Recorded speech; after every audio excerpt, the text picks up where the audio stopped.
Staying in contact. I'm London Mitchell. Full disclosure, this year I am serving as the president of the Toledo History Museum. In today's installment, I want to discuss one of the museum's major artifacts, a dugout canoe that dates back a couple centuries, reflecting on the history of Northwest Ohio.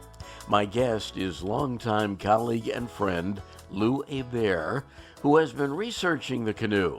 Lou has done a lot of digging into Toledo history, so before we got on to discussing the canoe, I asked Lou what he finds so fascinating about Toledo history.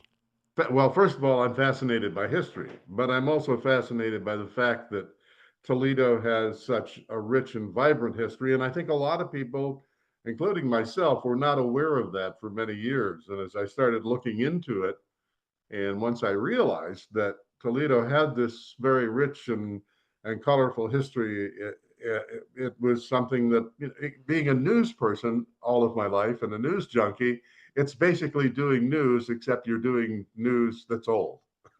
It's just old news. And so it comes naturally for me. I'm an old news guy. At the Toledo History Museum, got some exciting news about this canoe that has been handed down for generations. Tell us a little bit of this history. Well, the canoe, we called it originally the Wagosh or Wagosh canoe because on the bow, and I'll get to that in just a second, on the bow was scrawled in red Wagosh, Wagush. And as the story goes, we first of all let me back up a little bit, London. We tell you how we acquired this canoe. The Toledo Zoo, not too many years ago, was changing exhibits, and they had a lot of old artifacts that were being uh, basically warehoused. They didn't want those anymore, old history artifacts, as they were kind of changing focuses to their intent and what they were doing at the zoo. So a lot of the historical items and artifacts were put into the warehouse, and they didn't know what to do with them. Many of the artifacts they didn't know anything about. And was doing a story on that at the time, I think for Channel 11. And I happened to notice up on a rack was this canoe. It looked like a dugout canoe, an Indian dugout canoe.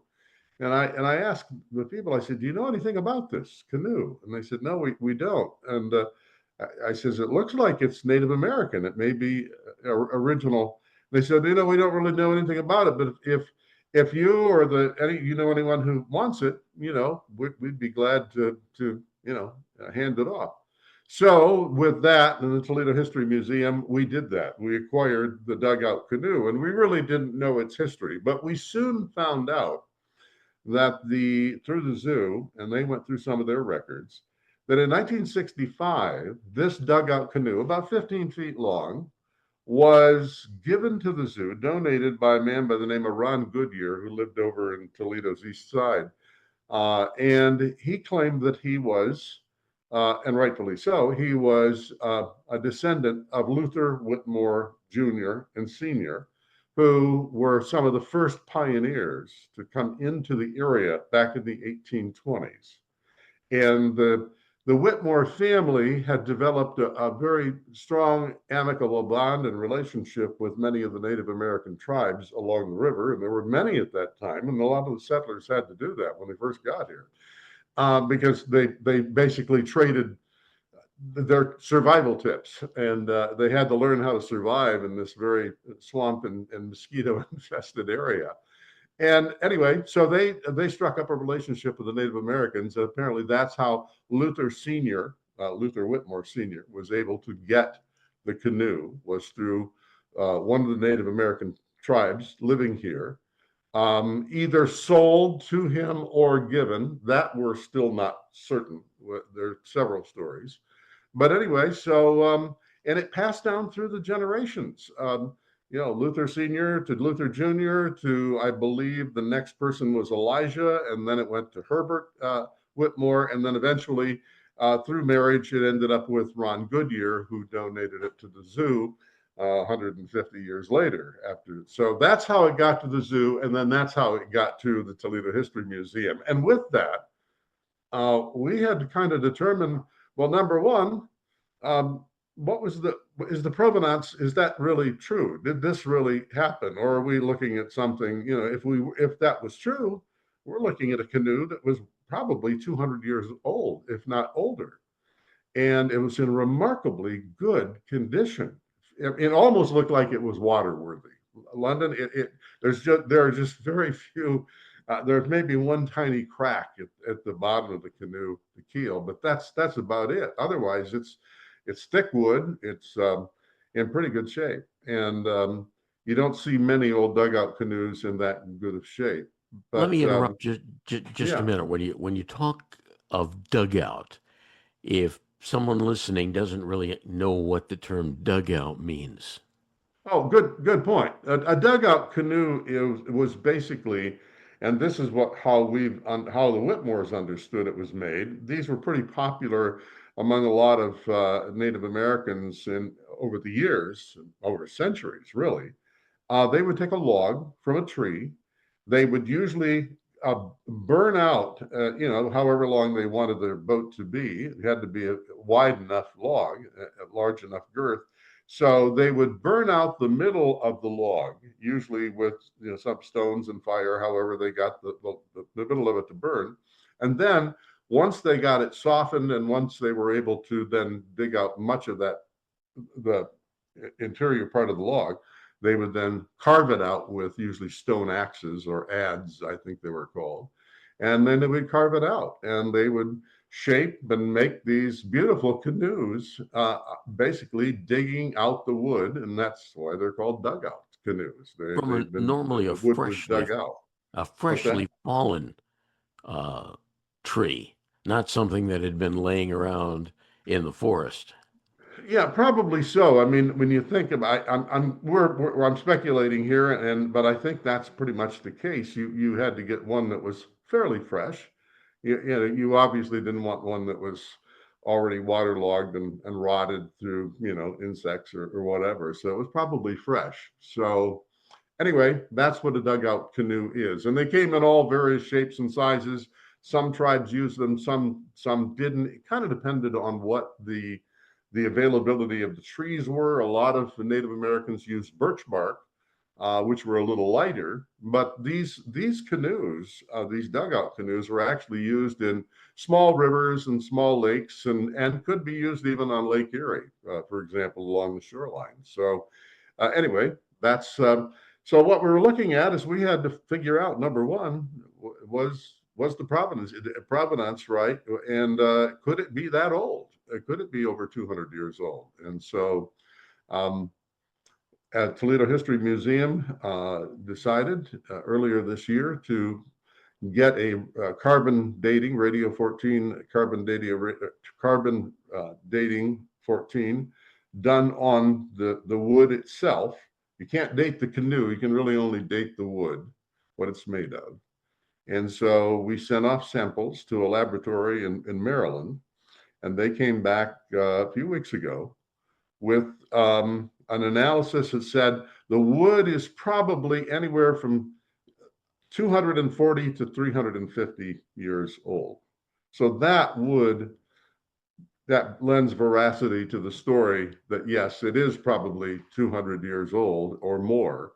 And this is probably a traditional Native American dugout canoe. And so that's pretty exciting news, because that would make it probably one of the oldest, at least that we know, pioneer artifacts from the first pioneers in the area, and hence a Native American artifact as well.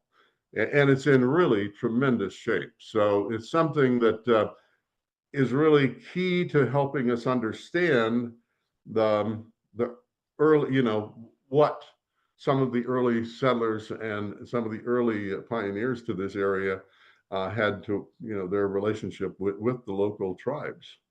I'm London Mitchell. We are in contact today with well-known Toledo broadcaster Lou Hebert, who has been researching a dugout canoe now in the possession of the Toledo History Museum that carbon dating tells us could be more than 2 centuries old. On the side of the canoe is the word Wagish. So, what's the story there? When we saw that, we weren't quite sure what to think of it. Um, and uh, the what the zoo information that the zoo got originally from the Whitmore or from Ron Goodyear was that the term Wagish meant friend in Wyandotte. Um, and I called the Wyandotte tribe, which is now relocated from Ohio after they were relocated out of Ohio in the 1830s and 40s. I call it, they're now in Oklahoma. And I called the Wyandotte Nation, their tribal headquarters, and asked them about this canoe. Told them we might have a Wyandotte canoe. And they were extremely excited by that prospect because they'd never really had seen a Wyandotte canoe. Anyway, they did some checking. They got back to me very soon afterwards and said, actually, the word Wagish is not Wyandotte. There is no uh, no word in their language that says Wagish, and they said we think it's probably Ojibwa or Chippewa. And sure enough, we started doing some research and found that Wagish is a Chippewa word, which means fox, and not it doesn't mean friend in Wyandotte. So that part of the story was we sort of eliminated that part of the story, but it is named Wagish. Now, what's interesting about that, Lon, is that the term, the word is written in red paint, sort of scrawled in red paint on the bow of the canoe. And like what's that? In In English. English, yes, right. And so it was obviously put there by probably English speaking people, most likely. So we don't know when that was put on there. But what we did find out after we started doing some other newspaper research is the Whitmore family in 1935, there was a reporter by the name of George Pearson who worked at the Toledo Blade and Toledo Times.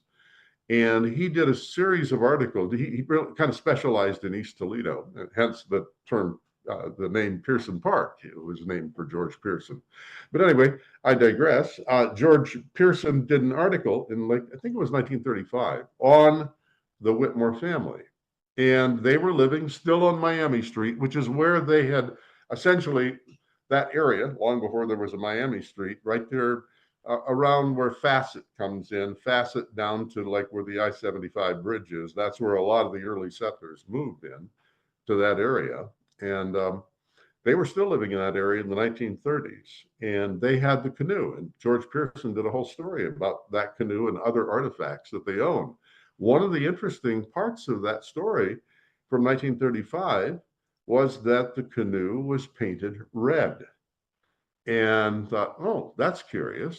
But as we started to take a closer look at the deep grains of the canoe, we could see traces of red paint or red dye or whatever. Now, again, we have no idea who painted that canoe. Was that canoe painted by Native Americans originally, or was it painted later by someone in the Whitmore family? We don't know. We're still trying to ascertain that. A lot of history you've been able to put forth about the canoe, but you're not done yet. Oh, no. There's a lot more research to be done. We had a couple of years ago, I talked with the folks over at the National Maritime Museum of the Great Lakes. And of course, they have a number of researchers over there and people who do research on old boats. And while they don't have a dugout canoe there, one of their researchers is extremely interested in in those early dugouts. And so they actually put it, excuse me, they put it on display for about a month over there at the museum as a sort of an artifact of what early transportation was like on Lake Erie and the Maumee Bay. And it elicited quite a bit of interest, as you can well imagine. And so one of the things that they would like to do, and we would like to do, and some other scholars who took a look at this canoe, is we'd like to do further research. And part of the research is to find out, yeah, like where did the red paint come from? Can we find out, and maybe we could do an analysis on that paint, any traces of it, to find out was it in fact an early, how old is the paint? We may be able to do carbon-14 dating on that. We might be able to also find out, we don't know what type of wood it is. Now, the first story, one of the first stories passed on by the Whitmores, is that it was a pine. The only problem with that story is pine trees were not native to this area. So now cedar trees, yes, but I don't believe any pine trees were native to the area. And my research tells me that they used the tulip tree, for example, was popular for making dugout canoes. Sometimes oak, they would use oak, but they had to find something that was hard enough to stand up to the rigors of what that canoe might have to endure, but at the same time soft enough to work with, so they could carve it and shape it and actually refine it to their needs and what they needed. So there's still work to be done. We've got a long way to go yet, but we're really, we're hopeful now that we've passed this first test, because this was really the big test, was to make sure that this thing was in fact a couple of 100 years old, and it is. We'll keep following the story of the canoe. I want to thank Lou Hebert for sharing that story with us, a deep dive into our history. Yeah, absolutely. And I think, one of the things we have to do is we have to start raising some money, because doing the analysis, doing the research is not always cheap. There's cost involved. And so, getting the money, and then I think the other consideration is, I know some museums that have dugouts, they really want to protect them and keep them environmentally, safe. That's our program for this week. Love to get your emails. Contact me through my website, londonmitchell.news. And please join us again next week as we continue staying in contact. Previous installments of Staying in Contact with London Mitchell are available on the Stream 419 app, Spotify, and londonmitchell.news.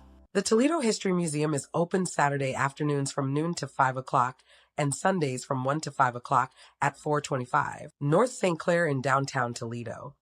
Admission is always free.